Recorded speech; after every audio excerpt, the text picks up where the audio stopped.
یا رسول اللہ رفعت آپ نے پائی کہ بس۔ نحمدہ ونصلی ونسلم علی رسولہ الکریم وعلی آلہ واصحابہ اجمعین، اما بعد۔ اعوذ باللہ من الشیطان الرجیم، بسم اللہ الرحمن الرحیم۔ ناظرین و سامعین، السلام علیکم ورحمۃ اللہ وبرکاتہ۔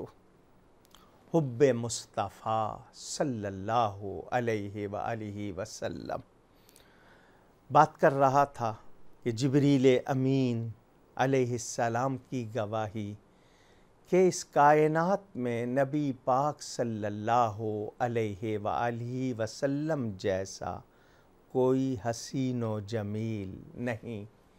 یہی بولے سدرا والے، چمنے جہاں کے تھالے، سبھی میں نے چھان ڈالے، تیرے پائے کا نہ پایا، تجھے یک نے یک بنایا۔ بے مثال میرے رب نے آپ کو بے مثال بنایا۔ کسی کے ذہن میں ایک کہاوت آئے گی کہ کہا جاتا ہے اللہ تعالیٰ نے حسن کے 10 حصے بنائے، 9 حصے حضرت سیدنا یوسف علیہ السلام کو عطا کیے اور ایک حصہ باقی تمام انسانوں کو دیا۔ تو حضرت یوسف علیہ السلام سب سے زیادہ حسین انسان تھے۔ بلا شبہ حسن یوسف ایک مثال ہے، مشہور ہے، حقیقت ہے، مگر یہ 10 حصے کس کے حسن کے ہیں؟ یہ میرے پیارے نبی پاک صلی اللہ تعالی علیہ وآلہ آلہ واصحابہ وبارک وسلم کے حسن کے 10 حصے۔ چنانچہ شاہ عبد الرحیم صاحب محدث دہلوی رحمۃ اللہ علیہ کی روایت موجود کہ انہوں نے نبی پاک صلی اللہ علیہ وآلہ وسلم کی بارگاہ میں عرض کی کہ حضرت یوسف علیہ السلام کے بارے میں ہے قرآن کریم کی گواہی کہ مصر کی عورتوں نے ان کو دیکھا تو اپنے ہاتھ کاٹ لیے، اور یہ بھی روایتوں میں ملتا ہے کہ کچھ لوگ انہیں دیکھ کے سانس لینا بھول جاتے تھے کہ اتنا بھی کوئی خوبصورت ہو سکتا ہے، یعنی جان سے ہی چلے جاتے تھے۔ جبکہ آپ کے بارے میں ایسا نہیں دیکھا سنا گیا کہ کسی نے آپ کو دیکھ کے ہاتھ کاٹا ہو یا جان سے گیا ہو۔ انہوں نے سوال کیا، بات واضح ہو گئی، ورنہ حقیقت تو پہلے ہی آشکار تھی۔ وہ کیا؟ حضور صلی اللہ علیہ وسلم فرماتے ہیں جمالی مستور عن اعین الناس غیرۃ من اللہ عز وجل۔ اللہ تعالیٰ نے میرے حسن کو لوگوں کی نگاہوں سے چھپا دیا ہے، غیرت کی وجہ سے۔ اس غیرت کے لفظ کو ذرا سمجھیے گا کہ محبوب کو میں ہی دیکھوں، میرے سوا کوئی اور نہ دیکھے۔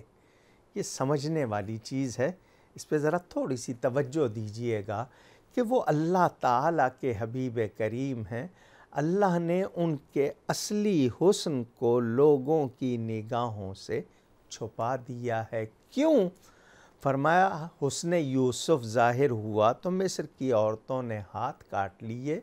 اگر میرا اصلی حسن ظاہر ہو جائے تو زمین و آسمان کا نظام قائم نہ رہے۔ یہ اللہ تعالیٰ کے راز ہیں۔ میں اور آپ اس بات پر یقین رکھیں کہ اللہ تعالیٰ کی وہ سب سے برگزیدہ، سب سے زیادہ پیاری مخلوق مصطفیٰ یعنی چنے ہوئے ہیں۔ اللہ نے ان کو اپنی ذات و صفات کا آئینہ بنایا ہے۔ علامہ اقبال کہتے ہیں مصطفیٰ آئینہ روئے خداست، منعکس در وے ہمہ خوئے خداست۔ رسول کریم صلی اللہ علیہ وسلم اللہ کی ذات و صفات کا آئینہ ہیں، اور آئینے میں کس کے جلوے نظر آتے ہیں؟ اسی کے جو اس کے سامنے ہو، تو حضور تو جھلک رہے ہیں، اللہ کی ان میں تجلیاں ظاہر ہو رہی ہیں۔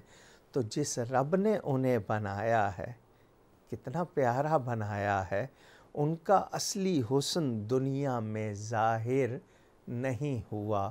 بلا شبہ اللہ تعالی نے ہر نبی کو نوازا کرامات سے، کمالات سے، انعامات سے، مگر یہ سب صدقہ ہے رسول کریم صلی اللہ علیہ وآلہ وسلم کا، کیونکہ وہ اصل کائنات ہیں، جانے کائنات ہیں، باعث تخلیق کائنات ہیں، ان جیسا حسین و جمیل کوئی نہیں۔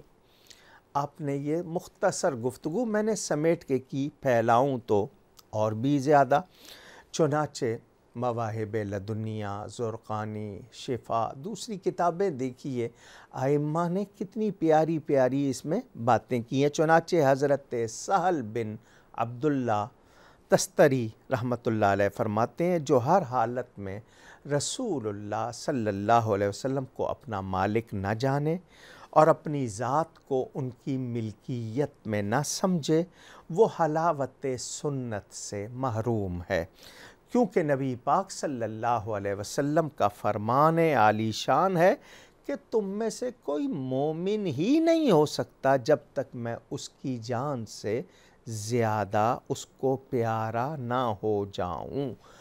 تو یہ نہیں فرمایا ولی نہیں ہو سکتا، غوث، قطب، ابدال، اعلیٰ درجے کو نہیں پہنچ سکتا، مومن ہی نہیں ہو سکتا جب تک میں اس کے نزدیک اس کو سب سے زیادہ پیارا نہ ہو جاؤں۔ تو پیار تو حسن سے ہوتا ہے، پیار تو جمال سے ہوتا ہے، خوبیاں ہیں۔ کون سی خوبی؟ آئیے اب چند خوبیوں کا ذکر شروع کرتے ہیں کہ ان خوبیوں کو سن کر اندازہ نہیں ہوگا کہ ان جیسا کوئی حسین ہے ہی نہیں، ہوا ہی نہیں، رب تعالیٰ نے بنایا ہی نہیں۔ تو حسن کا تقاضا ہے، حسن تقاضا ہے محبت کا، محبت ہوگی حسن سے، وہ شکل کا ہو، بناوٹ کا ہو، صورت کا ہو، سیرت کا ہو، اس میں کمال کا ہو، اخلاق کا ہو، علم کا ہو، حلم کا ہو۔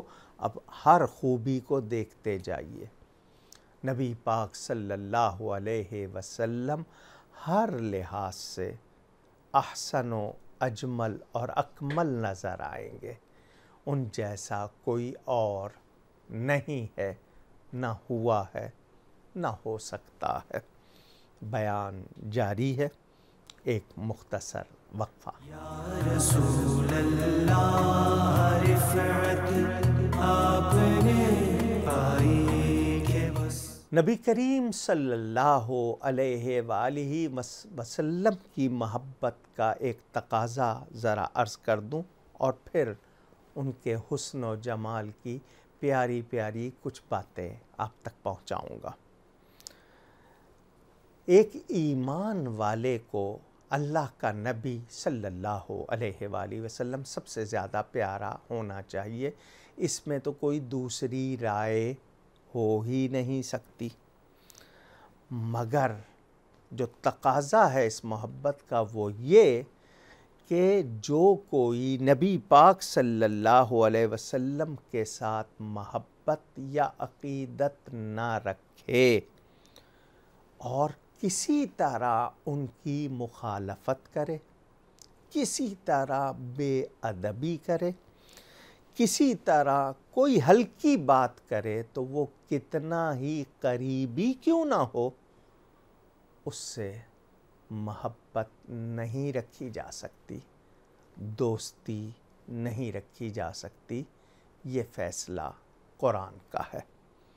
یا ایھا الذین آمنوا لا تتخذوا آباءکم و اخوانکم اولیاء ان استحبوا الکفر علی الایمان، سورہ توبہ ہے۔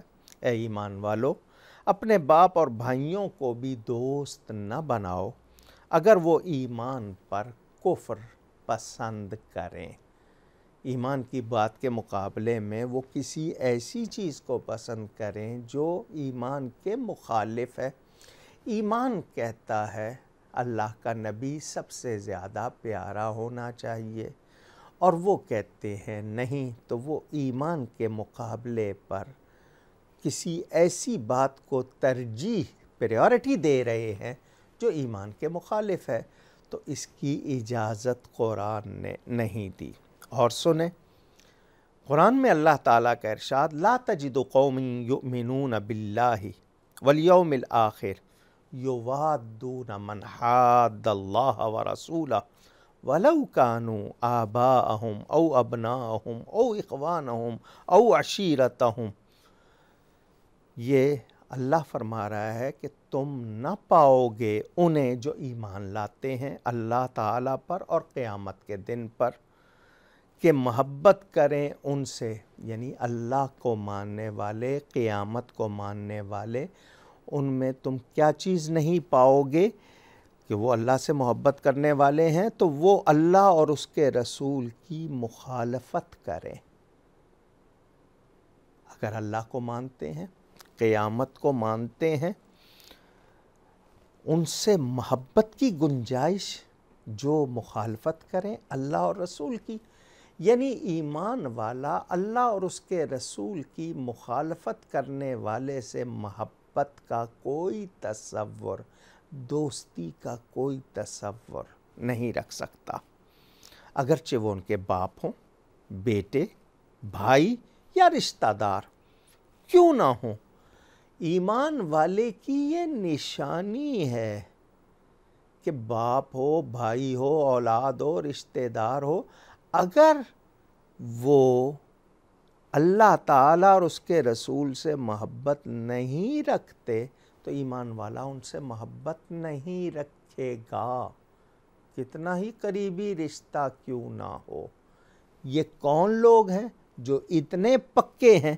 اللہ فرماتا ہے اولئک کتب فی قلوبہم الایمان، یہ وہ لوگ ہیں جن کے دل میں ایمان نقش کر گیا ہے، جو کہتے ہیں نا اس کا ایسا امپرنٹ بن گیا ہے کہ دنیا ادھر کی ادھر ہو جائے، یہ نقش نہیں مٹ سکتا، یہ رویہ نہیں بدل سکتا، یہ نظریہ نہیں بدل سکتا۔ دنیا بدل سکتی ہے، مومن کے دل سے اللہ کے نبی کی محبت نہیں نکل سکتی، شرط ایمان۔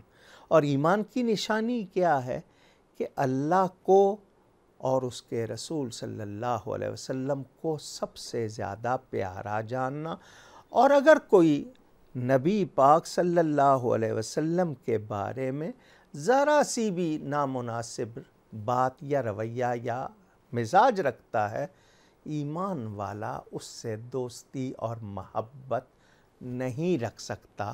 یہ قرآن نے واضح کر دیا۔ یہ سورہ المجادلہ میں آخری آیت ہے، آپ اس کو قرآن میں دیکھ سکتے ہیں۔ رسول کریم صلی اللہ علیہ وسلم کی محبت ہمارے ایمان کی اساس، بنیاد اور جان ہے۔ اگر صرف اتنی سی بات کی تفصیل میں جاؤں، مجھے بڑا وقت چاہیے، میں پوچھنا چاہتا ہوں ہمیں اللہ کی پہچان کہاں سے ملی؟ ہم نے رب تعالیٰ کو کیسے پہچانا؟ یہ پورا ایمان، پورا دین ہمیں کہاں سے ملا؟ قرآن کہاں سے ملا؟ رمضان کہاں سے ملا؟ بلکہ یہ ہمارا وجود بھی نہ ہوتا اگر وہ نہ ہوتے۔ میں پہلے کہہ چکا ہوں وہ سب کی اصل ہے، جان ہے۔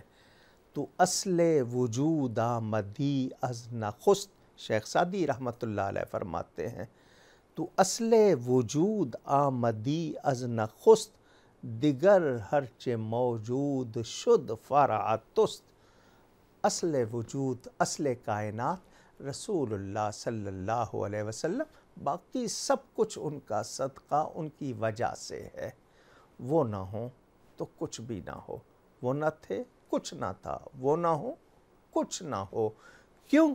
جان ہے وہ جہان کی، جان ہے تو جہان ہے۔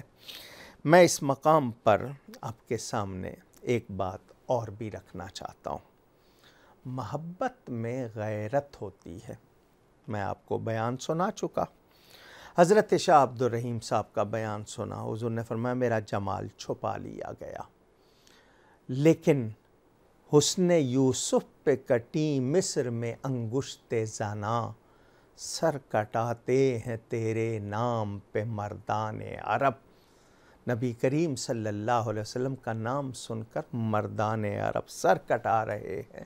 ایسا حسن، ایسا جمال، ایسا کمال، ایسی شان، ایسی مرتبت، ایسی فضیلت سوائے میرے پیارے نبی پاک صلی اللہ علیہ وسلم کے کسی اور کو نہیں ملی۔ وہ بلا شبہ افضل الکائنات، اشرف المخلوقات کے بھی سردار ہیں۔ بیان جاری ہے، آج کا یہ نشست کا وقت پورا ہوا، آئندہ نشست میں ملاقات ہوگی۔ گفتگو میں مجھ سے کہیں کوئی غلطی ہوئی ہو، اللہ کی بارگاہ میں توبہ کرتا ہوں۔ والسلام علیکم ورحمۃ اللہ وبرکاتہ۔ یا رسول اللہ